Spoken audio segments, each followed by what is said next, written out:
Well, hello, everyone. Welcome into TexAgs Rewind here on Thursday, December 28th, 2023. This is presented to you by Yeti, the last Thursday of 2023, for me at least. Nick is taking over tomorrow. Nick, great job this year, buddy. Thank you. Yeah. I don't like the way I said buddy there. I'm sorry. It's okay. You did an even better job hosting the show. Like it's your job or something.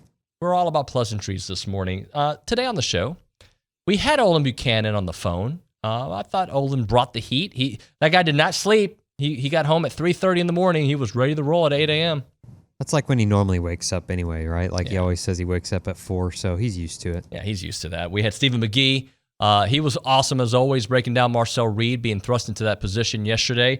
We had the fan show guys kind of looking long-term at the future and also putting a wrap on 2023. And then Billy Liucci breaks down not only the Texas Bowl, just the entire vibe and the situation moving ahead with Mike Elko. That and more right here on the TexAgs Rewind. Program needed something like that. I mean, I'm not saying that this means everything's going to be great next year, and I'm not saying that had they gotten blown out, that next year was going to be a wash. I'm not saying that thing like that, but you just needed a reminder of the players out there that play because they love the game, they love their teammates, they love the fans, they love Texas A&M, and I think you saw that. You needed to remind because we've been.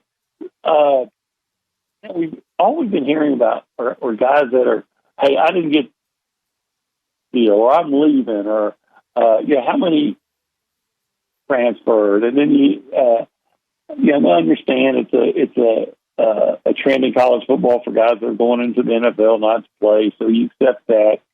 But it's hard to accept that there were guys that could have played that are still part of the team that just didn't. And because of that, you had a secondary that was just overmatched in every way, and yet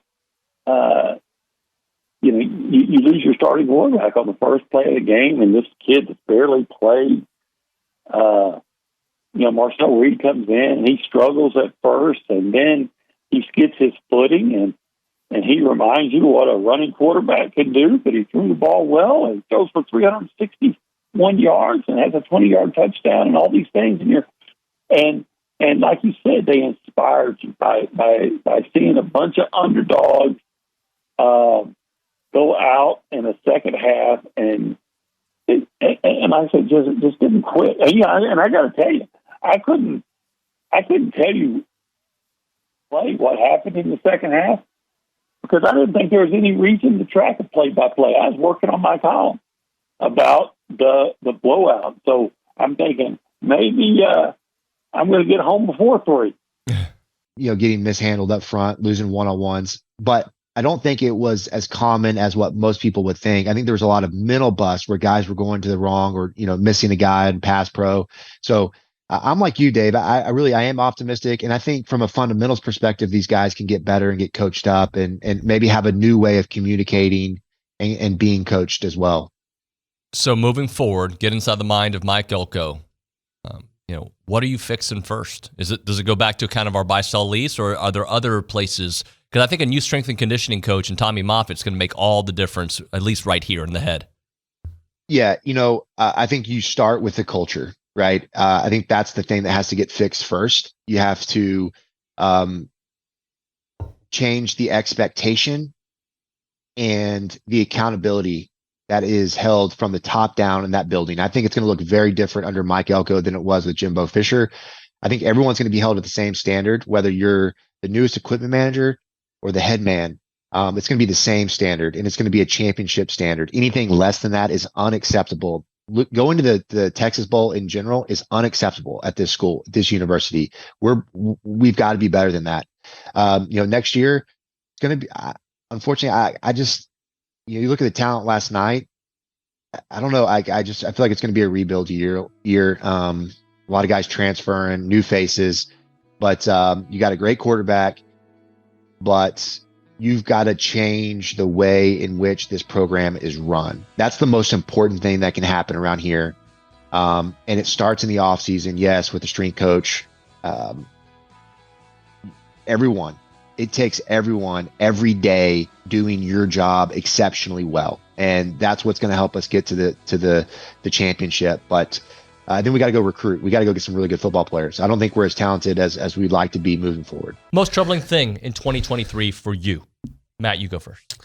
Most troubling thing in 2023 for me was the God, where do we start with that?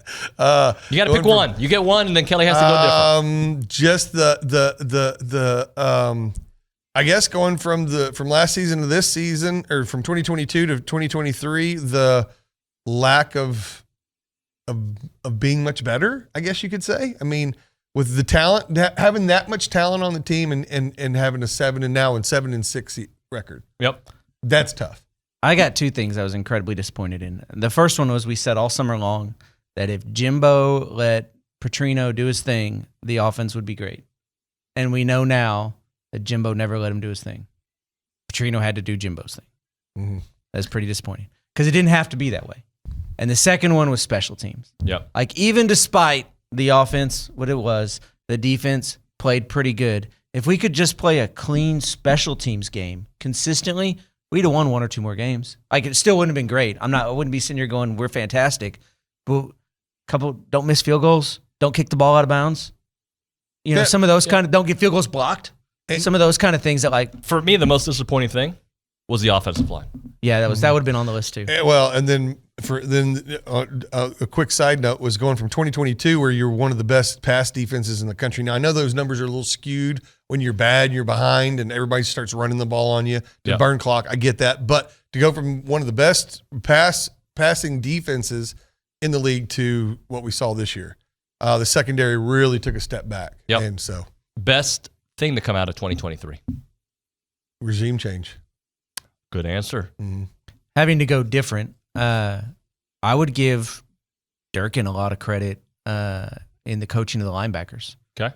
The linebackers. Torian York, baby. Torian York and Edge Cooper. Yeah. I mean, look, that was a depleted team like very few we've ever seen before at A&M. I thought A&M was about to be at that point like LSU was a couple of years ago, where they had a receiver playing quarterback. When Marcel goes in and gets hit on like his second play, I'm like, no, what are we running the quarterback for here? But look, I don't think Oklahoma State's very good. They had a number 20 ranking by their name. They played for the Big 12 championship.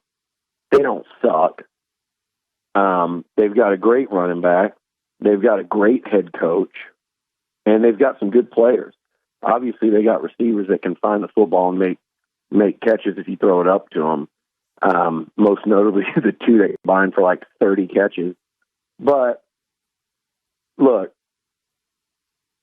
playing a championship caliber team or anything, but that's a solid Power 5 football team they played last night, and they played them down to the wire.